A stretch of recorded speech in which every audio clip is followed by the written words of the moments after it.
5 seconds. That's all Amara had to decide whether to reveal what she'd seen or let an innocent man take the fall for murder she witnessed the real killer commit. Her hands trembled as she gripped the serving tray.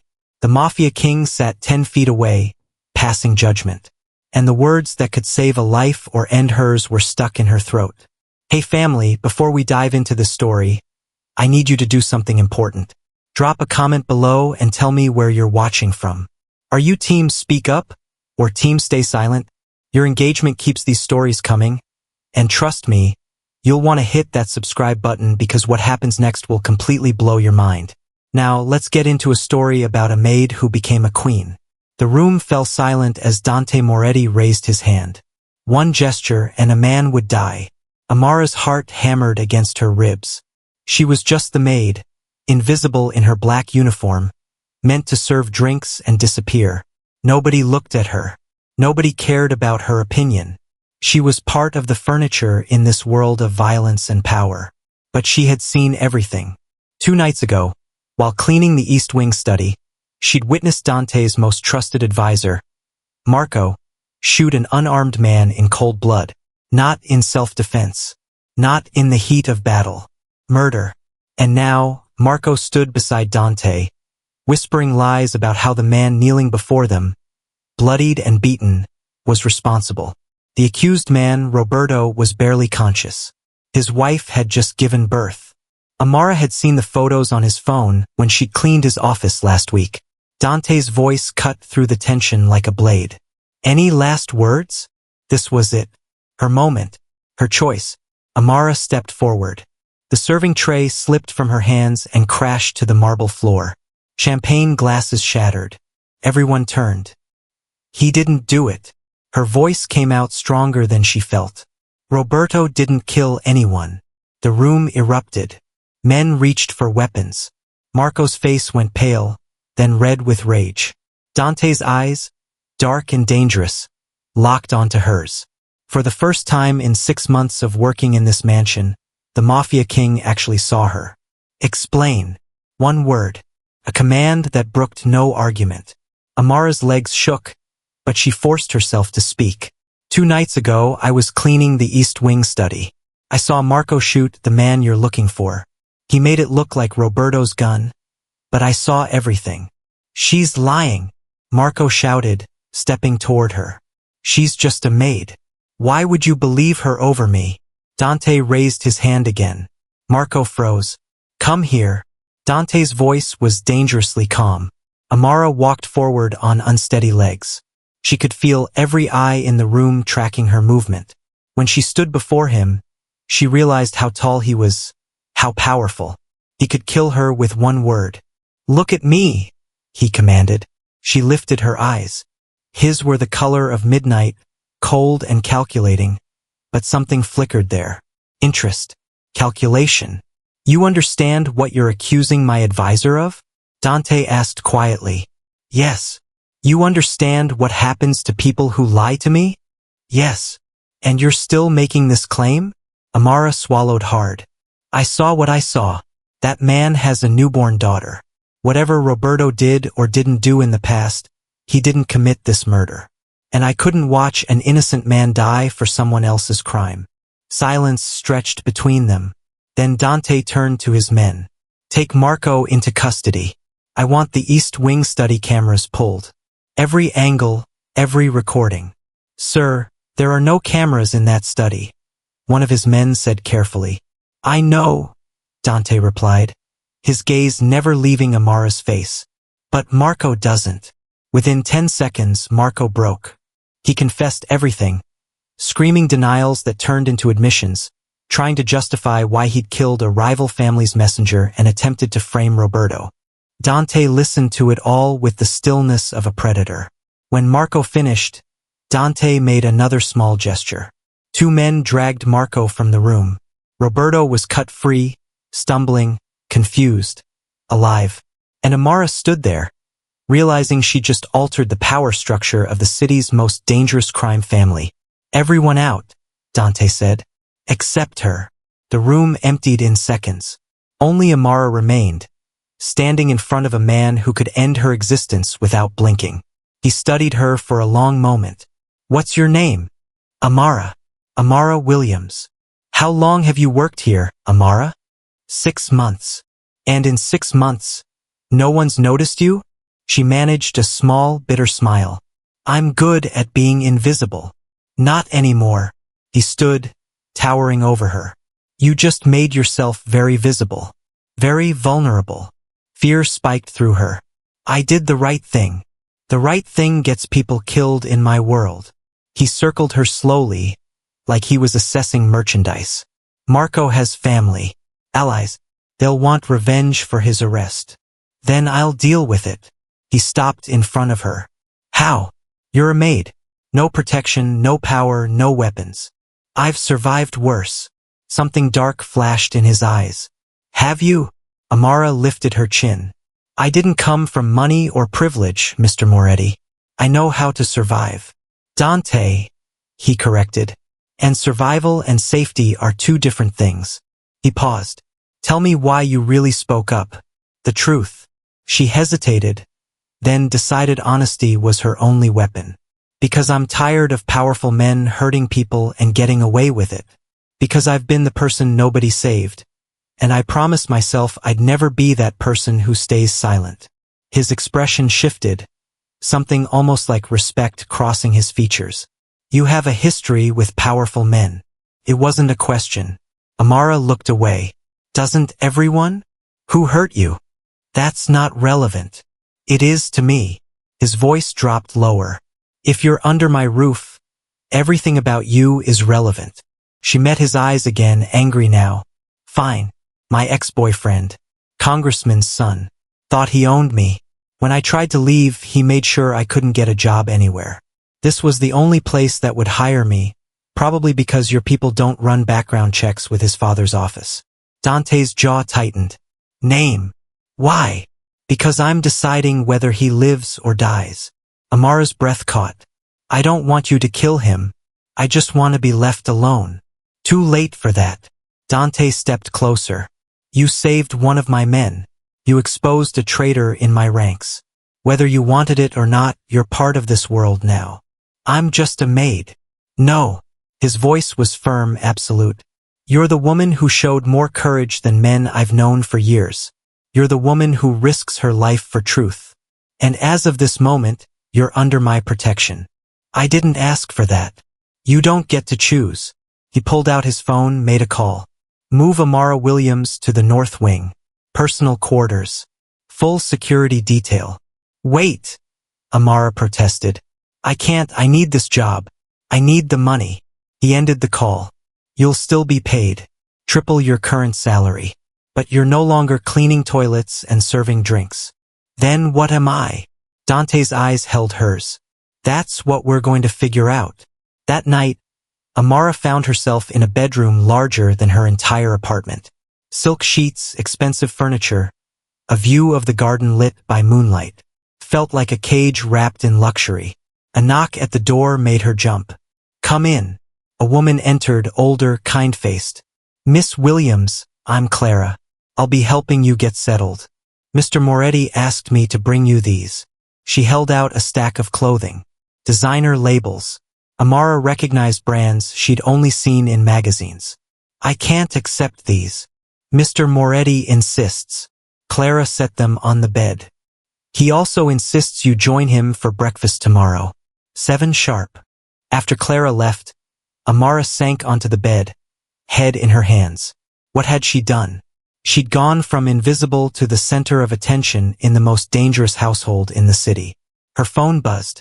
Unknown number. Hello, Amara. The voice made her blood run cold. Marcus, her ex. How did you get this number? I have my ways, baby. Heard you're moving up in the world. Moretti's house? That's ambitious. Leave me alone, Marcus. I don't think so. We're not finished, you and I. You embarrassed my family. Made my father look weak. That has consequences. You made yourself look weak when you put your hands on me. He laughed, cruel and familiar. Careful, Amara. Even Moretti can't protect you from everyone. The line went dead. Amara's hands shook as she set down the phone. She wanted to run, to disappear again, but she'd learned that running only delayed the inevitable.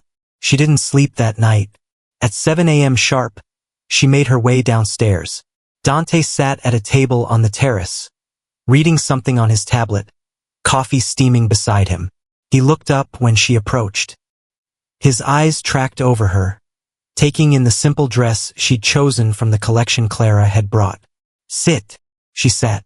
Immediately, staff appeared with food, fresh fruit, pastries, eggs cooked perfectly. "You look tired," Dante observed. "I didn't sleep well. Adjusting to new surroundings? Something like that." He set down his tablet. "Tell me what's really bothering you." "My ex called last night. Threatened me." Dante's expression went dangerously still. "Name. Now." "Marcus Richardson. His father is Congressman Richardson." "I know who he is." Dante pulled out his phone, typed something. "What did he say?"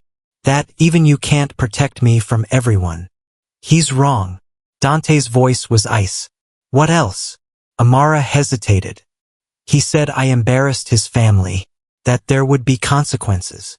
Dante made a call. "I need everything on Marcus Richardson. Everything. Financial records, phone logs, locations for the past 6 months." He paused. "And I want it in 1 hour."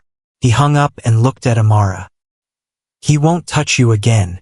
You can't just." "Yes, I can." He leaned forward. "Let me be very clear about something, Amara. When I say you're under my protection, I mean it absolutely. No one threatens what's mine. I'm not yours.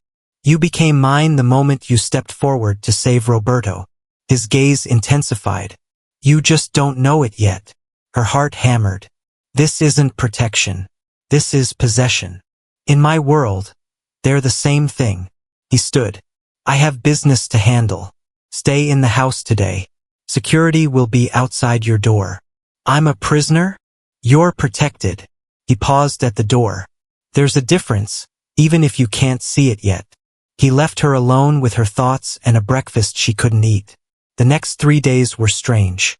Amara remained in the north wing, reading, thinking, trying to understand her new reality. Security followed her everywhere.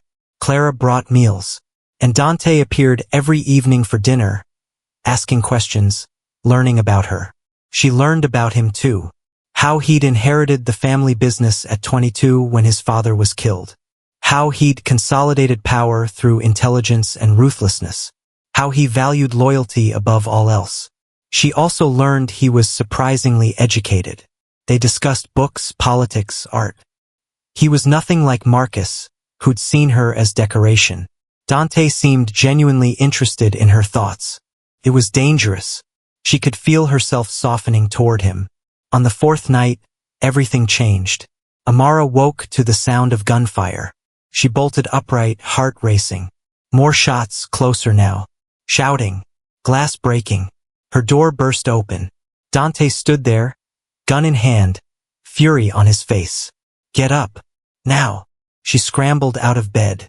He grabbed her hand and pulled her into the hallway. Security surrounded them, weapons drawn. "What's happening?" she asked. "Marco's family is making their move." He didn't slow down, navigating corridors with practiced ease. "They're here for you." Terror spiked through her. "Me? They know hurting you hurts me." He pushed open a hidden door, revealing stairs going down. "This leads to the garage.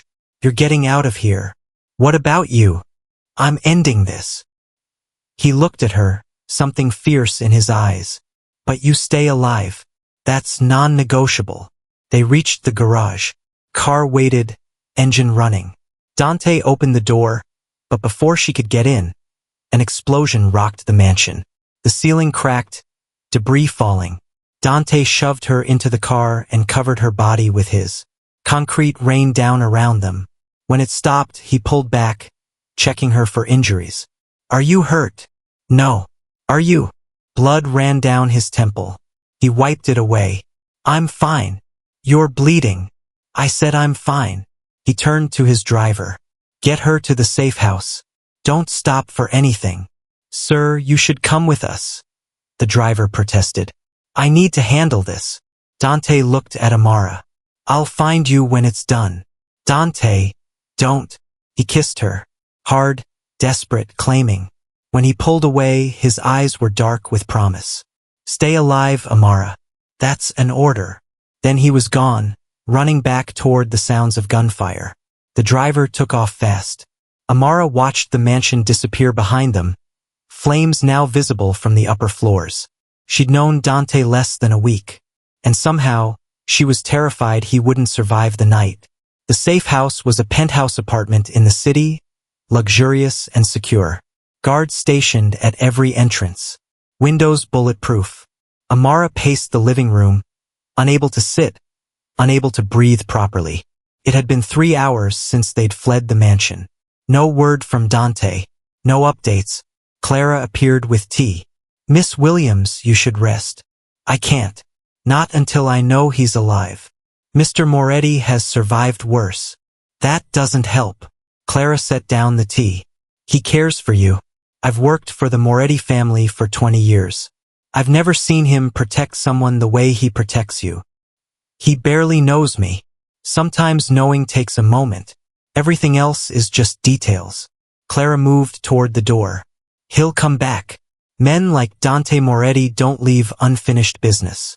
Amara wanted to believe that, but she'd seen the fire, heard the gunshots. At dawn, the door opened. Amara spun around.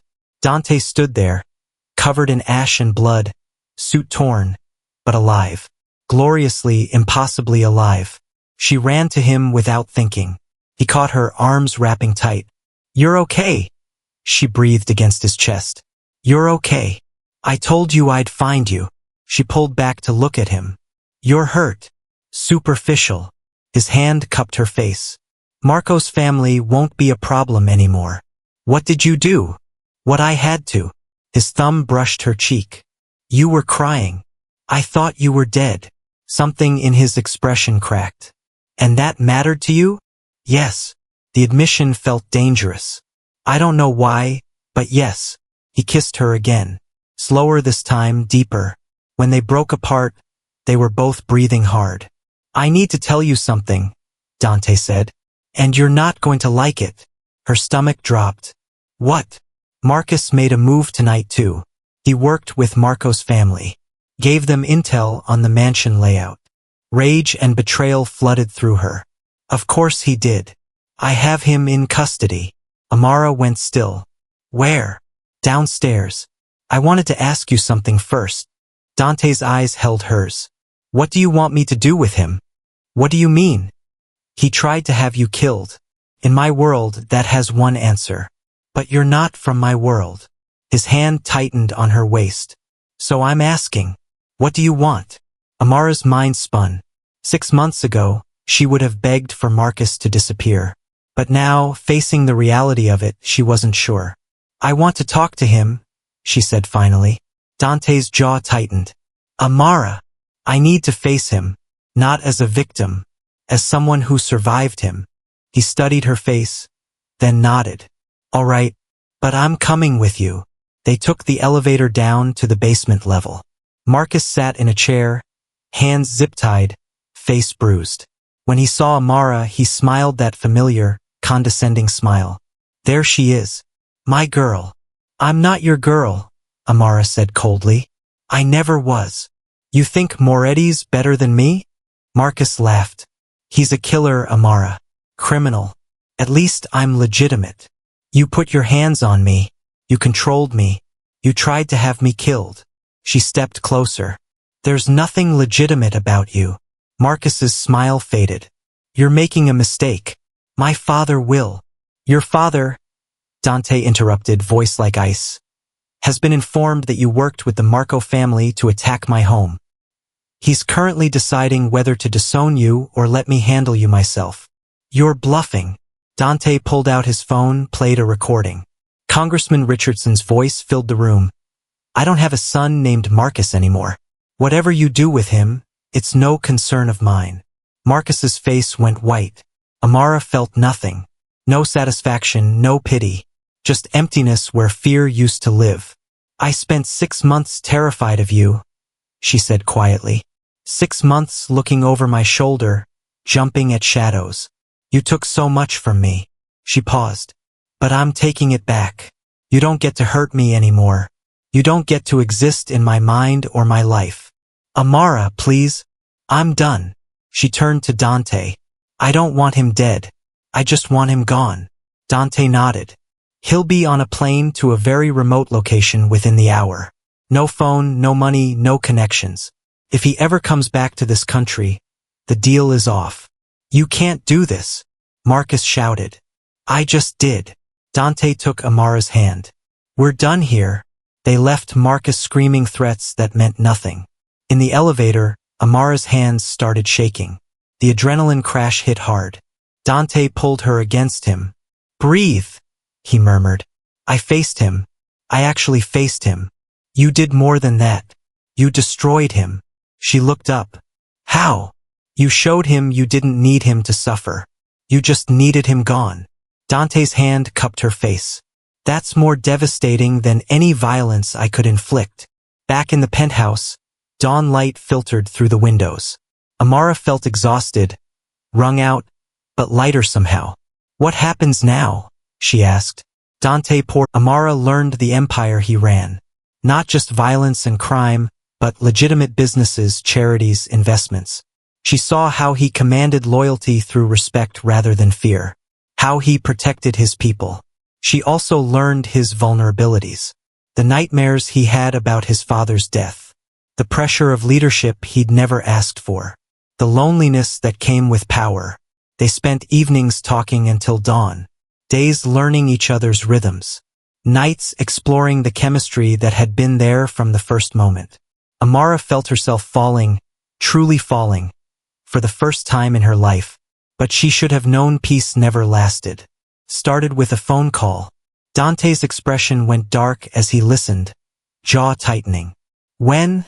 He asked sharply. How many? He ended the call and looked at Amara. We have a problem. Her stomach dropped. What kind? The kind that requires a decision from you. He moved to the window. There's a rival family, the Castellanos. They've been watching us for weeks. Watching us or watching you? Both. He turned. They know about you. They know what you mean to me. What do I mean to you? She asked quietly. He crossed the room in 3 strides, pulling her close. Everything. You mean everything. Her breath caught. Dante. The Castellanos want to negotiate a truce. They want to end the territorial disputes that have cost both families too much blood. He paused. But they want something in exchange. What? A marriage alliance. The words hit like a physical blow. You want to marry someone else? No. His hands tightened on her waist. They want me to marry you. Amara's mind reeled. What? In their eyes, you're already my weakness. Making it official, making you family in the eyes of all the families. It protects you. It also binds the Castellanos to protect you too, which means they can't use you against me. This is insane. It's strategic. He lifted her chin, forcing her to meet his eyes. But I won't do it unless you want to. This is your choice, Amara. Always your choice. She pulled away, pacing. You're asking me to marry you for business. I'm asking you to marry me because I love you. The words fell into the silence like stones in water. The business is just convenient timing. Amara stopped moving. Say that again. I love you. He said it like a vow. I've loved you since you stepped forward to save Roberto. Since you faced Marcus. Since you chose to stay when you could have run. Tears burned her eyes. This is happening too fast. Yes. I've known you less than 2 months. Yes. This is crazy. Completely. He moved to her, hands gentle on her face. But tell me you don't feel it too. Tell me this isn't real, and I'll find another way. She couldn't, because it was real, terrifyingly real. I love you too, she whispered. I don't know how or when it happened, but I do. His forehead rested against hers. Then marry me. Not for the Castellanos, not for protection. Marry me because you want to spend your life with me. What about the Maid thing? She asked, half laughing, half crying. People will say I seduced my way into your life. Let them talk. His voice was fierce. You're not just the maid, Amara. You never were. You're the woman who showed me what courage looks like. The woman who made me want to be better. You're already good. I'm dangerous, he corrected. But with you, I want to be more than that. She kissed him, pouring everything she felt into it. When they broke apart, she said, "Yes." His eyes flashed. "Yes, yes, I'll marry you." She smiled through tears. "I must be insane." "We both are." He kissed her again. "But we're insane together." The wedding happened fast. Not because they were rushed, but because once Dante decided something, he made it happen. Amara stood in front of a mirror, wearing a dress that cost more than she'd earned in a year as a maid. Lace and silk, elegant and beautiful. Clara fussed with the train, tears in her eyes. "You look perfect, child. I feel like I'm dreaming." Sometimes the best things feel that way. A knock at the door. One of Dante's men entered. "Miss Williams, there's someone here to see you." Amara's stomach tightened. "Who?" A woman stepped into the room, elegant and poised. Amara recognized her from photos in Dante's office. His mother, who lived in Italy and rarely visited. "Mrs. Moretti," Amara said, suddenly nervous. "Call me Lucia." The woman studied her with dark eyes so like Dante's. "So you're the woman who captured my son's heart." "I didn't mean to." Lucia smiled. "The best love stories start that way." She moved closer. "I need to know something before this wedding happens. Do you love him? Truly?" Amara met her eyes. "Yes, more than I thought possible." "And you know what his life entails? The danger, the darkness." "I know. I'm not afraid." "You should be," Lucia said softly. "Fear keeps you sharp. But love, real love, it keeps you strong."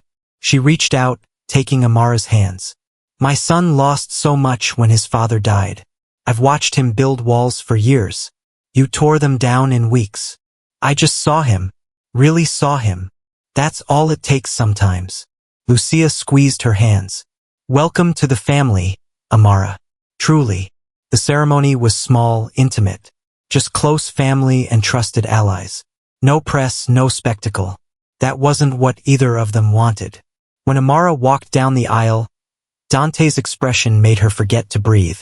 He looked at her like she was the only person in the world. The vows were traditional, but when Dante said, "I promise to protect you, honor you, and love you until my last breath," Amara knew he meant every word. When she said, "I promise to stand beside you, trust you, and love you through everything," she meant it just as deeply. The kiss was soft, sweet, perfect. They were married. At the reception, Dante pulled her onto the dance floor. As they swayed together, he whispered, "No regrets. None. You. Just one." Her heart stuttered.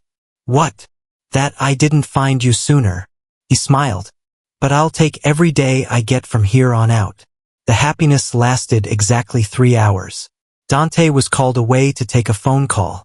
When he returned, his expression was carved from stone. "What's wrong?" Amara asked immediately. "We need to leave. Now." "Dante, what happened?" "The Castellanos." His voice was tight with barely controlled rage. "They broke the truce." Terror spiked through her. "How?" "They have your sister." The world tilted. "What? I don't have a sister."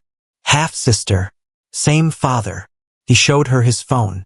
A photo of a young woman, maybe 18, tied to a chair. The resemblance was clear. Amara's hands shook. "I didn't know. My father left when I was 2. I never knew about her." "They did their research." Dante's jaw was tight. "They're using her to force my hand. They want territory, money, and they want you to deliver the message. This is my fault. They're targeting her because of me." "No." He gripped her shoulders. "This is on them. They chose this path. What do we do?" His eyes were dark, dangerous. "We go get her. It's a trap." "I know." He touched her face gently. "But we're going anyway. Because she's yours, which makes her mine to protect too." An hour later, they were in an SUV with a full security team, heading to the location the Castellanos had specified. An abandoned warehouse near the docks. Classic. Predictable. Amara's heart hammered. Let me go in alone. It's me they want. Absolutely not. Dante, please. No. His tone left no room for argument. We do this together or not at all. They arrived to find the warehouse surrounded by Castellano soldiers. Dante's men took positions, weapons ready. This was about to become a war. Dante and Amara walked toward the entrance, flanked by guards. The Castellano boss, Victor, waited inside with the young woman, still tied up but apparently unharmed. Moretti, Victor smiled. And the beautiful bride. Thank you for coming. Let her go, Dante said flatly. Not until we talk terms. Victor gestured to the woman. Did you know about her, Amara? Your half-sister, Jasmine? She's been looking for you for years. Amara looked at Jasmine, saw fear and confusion in her eyes. I didn't know. I'm sorry. How touching. Victor circled them. Here's what's going to happen. You're going to sign over the East Docks. You're going to pay me $5 million. And Amara is going to convince you to do it, or Jasmine dies. Dante's expression was ice. That's not happening. Then she dies. No, Amara said, stepping forward. I'll do it. I'll convince him. Dante looked at her sharply. She met his eyes, trying to communicate something. Trust me. She turned to Victor. I'll convince him. But I need to talk to my sister first. Alone. Just for a minute. Victor considered, then shrugged. Fine. 1 minute. Amara moved to Jasmine, kneeling beside her chair. I'm sorry, she whispered, working at the ropes. I'm going to get you out of here. Who are you? Jasmine asked quietly. Your sister. And I'm not letting anyone hurt you. The ropes loosened. When I give the signal, you run. Don't look back. Before Jasmine could respond, Amara stood and turned to Dante. I can't ask you to give them what they want. His eyes flashed understanding. Amara, I love you, but I won't let my existence destroy everything you've built. That was the signal. Everything happened at once. Amara shoved Jasmine toward the exit. Dante pulled his weapon. Victor's men raised theirs. Gunfire erupted. Dante's security stormed the building. Victor's men scattered. In the chaos, Dante grabbed Amara, covering her as bullets flew. I told you, he growled. We do this together. I was improvising. Despite everything, he laughed. I noticed.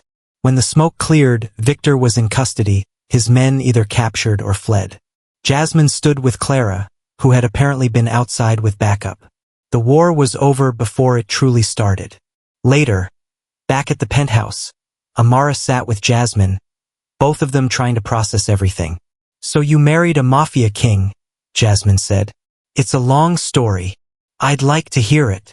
Jasmine's smile was tentative. If you want to tell me, I know I'm basically a stranger. Your family, Amara said firmly. And I want to know you. I want to know everything about you. Jasmine's eyes filled with tears. I've been looking for you since I turned 16. Our father told me about you before he died. He said he regretted leaving. That you deserved better. Amara's chest tightened. He's gone. 2 years ago. Cancer. Jasmine wiped her eyes. He wasn't a good man, but at the end he wanted to make things right. He told me to find you, to tell you he was sorry. Amara didn't know how to feel. Anger, grief, relief all mixed together. Dante entered the room, stopping when he saw them talking. I can come back. No, stay. Amara held out her hand. He took it, sitting beside her. Jasmine, this is Dante. My husband. The Mafia king who declared war for you, Jasmine said with a small smile. Dante's lips quirked. Is that what they're calling it? You stormed a warehouse with 30 armed men to save someone you'd never met. Jasmine's expression turned serious. That's not nothing. She's Amara's sister, Dante said simply. That makes her family. I protect family. Over the next few days, Jasmine stayed with them. Amara learned her sister had been raised by their father and his second wife, had graduated high school early, was studying art. She was bright, funny, resilient. She was also damaged by their father's neglect in different ways. He drank, Jasmine confided one night when it was just the two of them. Never hit us, but he was mean with words. Made you feel small. Amara understood that completely. I'm sorry you went through that. I'm sorry you had to grow up without him at all. Jasmine paused. But maybe we both got lucky in the end. You found Dante. I found you. Amara hugged her sister, feeling a piece of herself slot into place that she hadn't known was missing. But peace, as always, was temporary. A week later, Dante came home tense. Amara knew that look now. Trouble. What is it? He poured himself a drink. The Castellanos want revenge for Victor's arrest. They're calling a council meeting. All the families. What does that mean? It means they're going to try to turn the other families against me. Make me look weak for protecting you, for going to war over a woman. Anger flashed through her. Over a person. Your wife. I know that. You know that.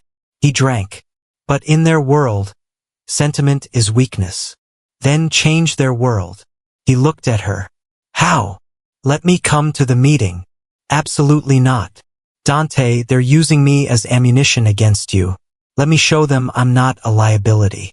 I'm an asset. You want to walk into a room full of the most dangerous men in the city and what? Give a speech? If I have to. She moved to him. You said I showed you what courage looks like. Let me show them too. He studied her face, conflict clear in his expression. If anything happens to you, it won't, because you'll be there. She touched his face. We do this together, remember? The council meeting was held in a private estate, neutral territory. Amara walked in beside Dante, head high, wearing a dress that said power without saying too much. Every eye in the room tracked her. The Castellano representative, Victor's brother Lorenzo, stood. Moretti, you brought your wife to a business meeting. I bring my wife wherever I choose, Dante replied coolly. Is that a problem? Not at all. Lorenzo's smile was sharp. I just find it interesting that you've let sentiment compromise your judgment. Amara felt Dante tense beside her. Before he could respond, she spoke. Sentiment didn't compromise anything. Her voice cut through the room. It clarified everything. Lorenzo turned to her. Mrs. Moretti, please, enlighten us. My husband went to war for me because he values loyalty. Because when someone becomes his family, he protects them absolutely. That's not weakness. She met Lorenzo's eyes. That's the kind of certainty that makes people follow him. Trust him. Fear disappointing him. She turned, addressing the whole room. You want to call him weak for loving me? Fine. But ask yourselves this. Would any of you inspire the same loyalty? Would your people storm a warehouse for your wife? Would they risk everything because you asked? Silence filled the room. My husband didn't just declare war for me, Amara continued. He declared that family matters, that loyalty matters, that he doesn't abandon his people. She paused. If that's weakness, I'd hate to see your version of strength. Lorenzo's smile had vanished. Dante's hand found hers under the table, squeezing gently. An older Don at the head of the table, Don Salvatore, laughed suddenly. She's got fire, Moretti. I like her. So do I, Dante replied, never taking his eyes off her. Don Salvatore stood. The Castellanos broke the truce. They kidnapped an innocent woman. They forced Moretti's hand. His gaze swept the room. That's not strength. That's desperation. I vote we uphold Moretti's actions and censure the Castellanos. One by one, the other families agreed. Lorenzo's face darkened with rage, but he was outnumbered. The meeting ended with Dante's position stronger than before. In the car afterward, Dante pulled Amara into his arms. That was the most terrifying and impressive thing I've ever witnessed. I meant every word. I know. He kissed her temple. You just changed the game for every woman in this world. You showed them they're not just accessories. I showed them what you already knew, that we're partners. We are. His voice deepened. In everything. That night they celebrated. Not with parties or crowds, but alone. tangled together, whispering promises and plans for a future that finally felt possible. But the next morning brought a knock at the door that changed everything. Amara answered it to find a woman standing there, elegant and cold. Behind her stood two men in suits. "Can I help you?" Amara asked. "I'm looking for Dante Moretti." Dante appeared behind Amara. His entire body went rigid. "Mother." Wait, Amara had met his mother. This wasn't Lucia. The woman's smile was bitter. "Not your mother, Dante. Your father's first wife. Your stepmother." Amara's mind reeled. "I don't understand." "My late husband had many secrets," the woman said, "including a son from a previous relationship. A son he raised as his heir, despite the boy not being legitimate." Dante's expression was stone. "What do you want, Catherine?" "What's rightfully mine. Your father's will left everything to you. But I'm contesting it." She handed him papers. "You have 2 weeks to respond. Otherwise, I take control of the entire Moretti empire." She left before either of them could respond. Amara looked at Dante. His face had gone pale. "Talk to me." "My father wasn't married to my mother when I was born," he said quietly. "He married Catherine for political reasons, then left her for my mother. But legally, Catherine was his wife when he died. Can she really take everything? She can try." He looked at the papers, jaw tight. "And she has grounds. My father never finalized his divorce. Technically, their marriage was still valid." "What does that mean for us?" "It means the next 2 weeks are going to be hell." He pulled her close. "But we've survived worse." The legal battle consumed them. Lawyers, documents, meetings with accountants and advisors. Catherine was ruthless, fighting for every asset, every property, every business. She also went public. Suddenly, the media was everywhere, reporting on the illegitimate heir and his maid wife. The scrutiny was crushing. Amara couldn't leave the house without cameras in her face. Reporters shouting questions about how she'd seduced her way into the Moretti fortune. One night, she found Dante on the terrace, staring at the city. "We're going to lose everything, aren't we?" she said quietly. "Possibly. And you're okay with that?" He turned to her. "I have you. That's not nothing. Dante, I mean it." He cupped her face. "Catherine can have the money, the properties, the businesses. I'll build it again. But I can't rebuild you. I can't rebuild us." Tears burned her eyes. "I brought this chaos into your life." "No, you brought joy, love, purpose." He kissed her softly. "The chaos was already there. You just gave me a reason to endure it." The court date arrived too quickly. Amara sat beside Dante in the courtroom, holding his hand as lawyers argued over his father's will. Catherine sat across the aisle, composed and confident. Then something unexpected happened. Don Salvatore entered the courtroom, carrying a folder. "Your Honor, I have evidence relevant to this case." The judge frowned. "Mr. Salvatore, you're not a party to these proceedings." "No, but I was a close friend of the deceased." He approached the bench. "These documents prove that Mr. Moretti Sr. filed for divorce from Catherine Moretti 3 months before his death. The divorce was finalized 2 weeks before he died." Catherine shot to her feet. "That's impossible. It's documented. Signed. Witnessed." Don Salvatore handed over the folder. "He came to me because he didn't trust his own lawyers. Thought some of them were loyal to Catherine." The courtroom erupted. The judge called for order, examined the documents carefully. "These appear to be authentic," he said finally. "Mrs. Moretti, did you have knowledge of these proceedings?" Catherine's face was white with rage. "This is a forgery." But it wasn't. The documents were verified. The divorce was legal. The judge ruled in Dante's favor. Catherine left the courtroom screaming threats. Outside, Dante turned to Don Salvatore. "Why?" The old man smiled. "Because your father was my friend. And because your wife reminded me why we protect family." He nodded to Amara. "You chose well, Moretti." After he left, Amara looked at Dante. "It's over. It's really over." "Not quite." He pulled out his phone, made a call. I need you to draw up documents transferring 50% of all Moretti holdings to my wife, Amara Moretti. Amara's eyes went wide. What are you doing? He ended the call. Making sure you're never powerless again. Making sure the world knows you're not just my wife. You're my partner in everything. Dante, I don't want your money. I know. That's why I'm giving it to you. He smiled. Because I trust you with it. With everything. She threw her arms around him, laughing and crying at the same time. You're insane.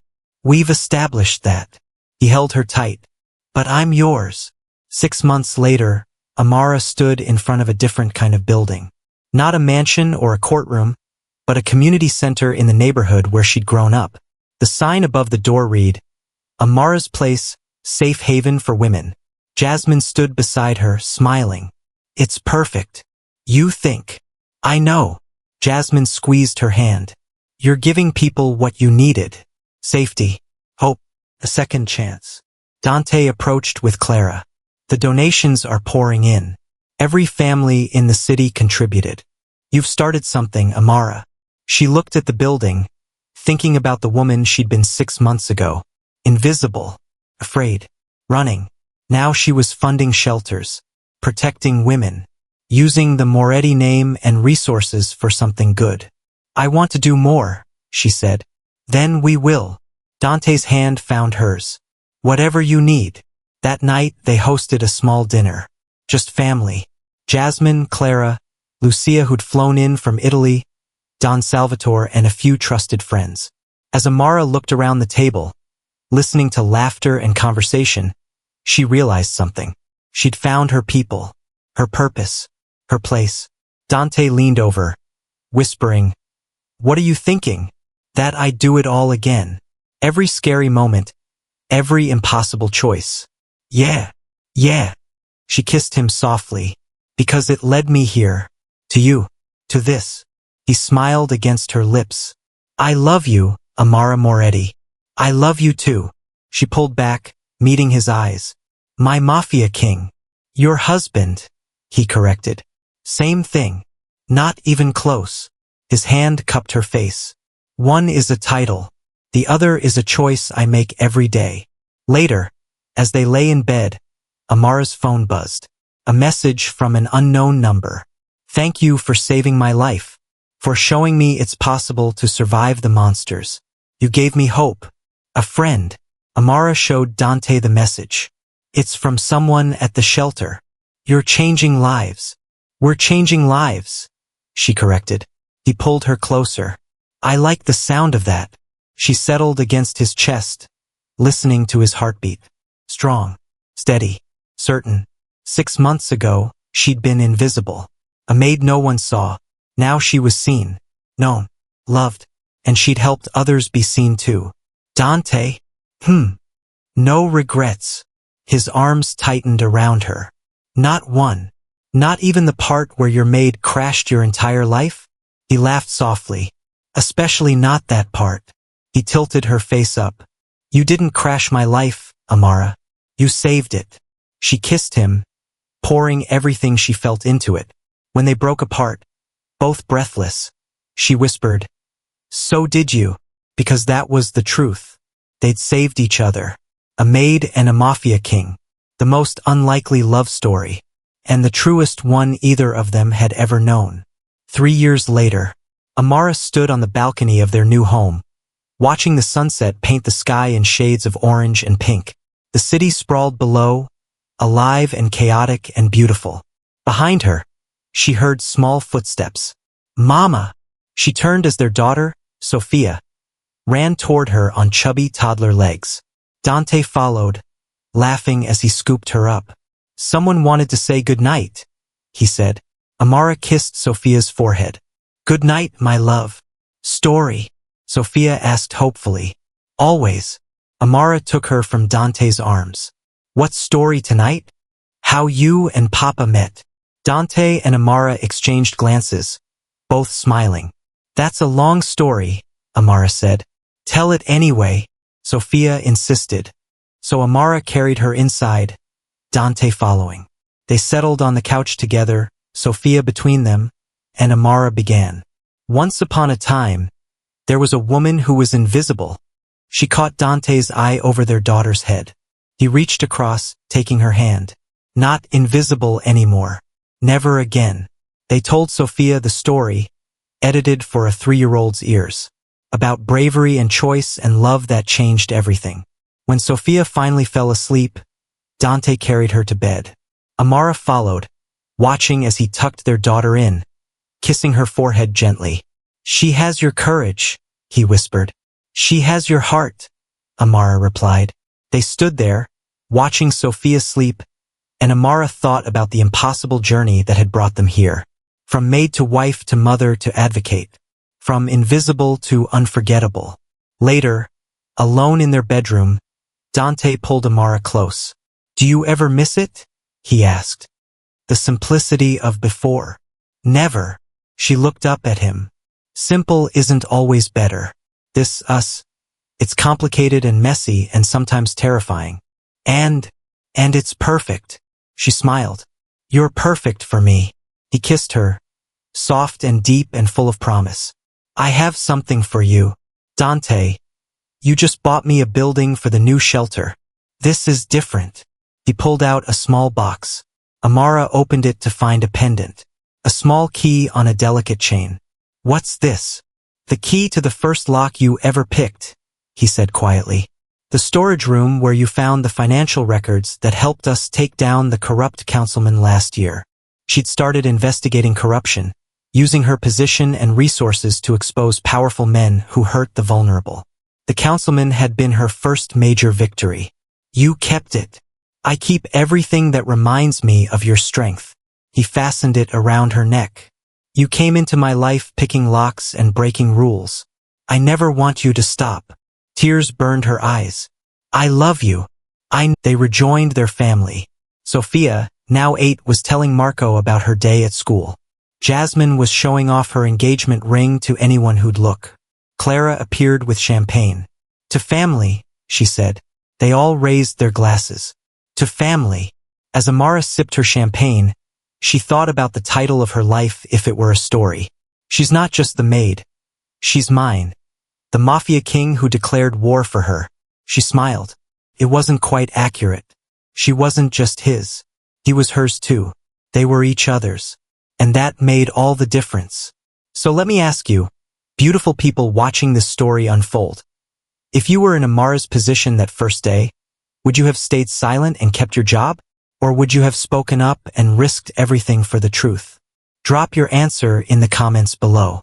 And if this story moved you, if it made you believe in the power of courage and love, smash that like button and subscribe to this channel.